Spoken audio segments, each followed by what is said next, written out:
All signs point to Josh Shapiro. Pennsylvania is the key to a victory for Democrats when it comes to electoral college.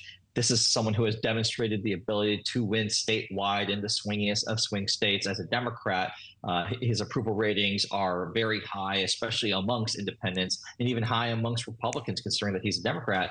Having the first Jewish vice presidential candidate on the Democratic Party ticket, I think that that's a positive thing for a paradigm-breaking, glass ceiling-breaking ticket already. I think that one of the sound bites we heard in Caitlin's package was, voters wanting, not the same cookie cutter thing that we always see from both sides in terms of running mates. Well, Josh Shapiro kind of breaks that, and he's also a younger, more dynamic, changing of the guard, passing the torch, keeping up with that theme. I think that's just it's a no-brainer at this point to go with Governor Shapiro. A no-brainer. I hear you. Kurt, I want to ask you about this because meanwhile, we are monitoring reporting coming out about Shapiro. We see these allegations dating back to 2018, a one-time Shapiro aide resigning after allegations of sexual harassment, leaving, a victim, quote, weeping and in shock. We see Aaron McClelland, a Democratic candidate for Pennsylvania treasurer, criticizing Shapiro's handling of this case on X this week. What do you make of the timing of these reports? And does this impact a potential Harris-Shapiro ticket at all? No, it's not surprising that, again, when someone comes under this level of scrutiny and every possible decision that he has made in his public service career will be under scrutiny as the vetting process for VP was underway. I don't think this is going to be a major political issue, and certainly not one Republicans can effectively deploy, because if you're going to say you don't like the way he handled an investigation, you really can't ignore the fact that you are the party, as the Republicans, that have the nominee who's been found guilty in a court of law by a jury of his peers of committing sexual assault. Not to mention the litany of sexist and misogynistic things that Donald Trump spews every single day. The idea that you're going to be able to somehow go after Josh Shapiro for something that he didn't do. You don't like that someone under him, a staffer, engaged in inappropriate behavior and was then terminated. Kurt, I want to make sure we leave time to talk about the potential for a debate. But first, very quickly, can we take a look at the latest polling showing what Harris has managed to do in these swing states in the last couple of weeks?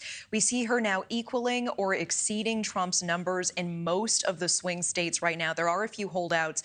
Kurt, at this point, should Trump be worried about Harris's gains in these swing states?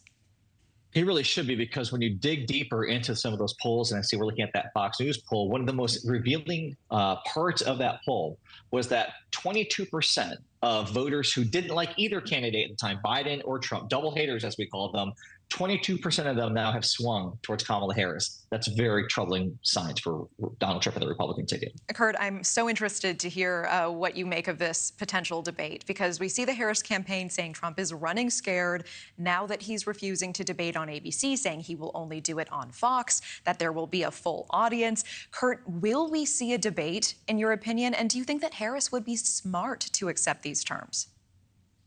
No, you don't negotiate with terrorists, and that's really what Donald Trump's trying to do with the debate right now. The idea that Fox News could hold a credible, unbiased debate is ridiculous, given that they're paying more than $1 billion in payments because they carried Donald Trump's laundry when it came to the spreading of election conspiracy lies from the last election. They are not qualified or fit or an objective news source under any banner. They're not going to hold a debate. And it's interesting that Donald Trump went from, I'll debate Joe Biden anywhere, anytime, any place. But once it's Kamala Harris, he's running scared and wants to retreat to the friendly confines of Fox News. It says a lot about Donald Trump. He is not man enough to debate Kamala Harris on a free and on a fair level playing field. One more question for you. We do see Harris increasingly going on the offensive directly at Trump and Vance. And meanwhile, Kurt, this week we saw Trump say, she just happened to turn black at the NABJ conference. Last night, he did go after policy and her history with the border, but also said that she's low IQ. Is Trump still trying to figure out exactly how to attack her most effectively, and how do you think it's landing so far? Well, I think that Trump is doing a fantastic job of alienating the most important constituency of voters in this country, women. And if he thinks, or anyone in the Republican Party thinks, going out there and calling women low IQ, garbage, incompetent, corrupt, trying to shame them, if they think that's the playbook that's going to win them an election while also trying to take away all of their rights, good luck. Please keep doubling down on that strategy. Kamala Harris and Josh Shapiro will walk right into the White House. Thanks for watching. Go to joinnn.com to find News Nation on your screen. And don't forget to click the red subscribe button below to get more of News Nation's fact-driven, unbiased coverage.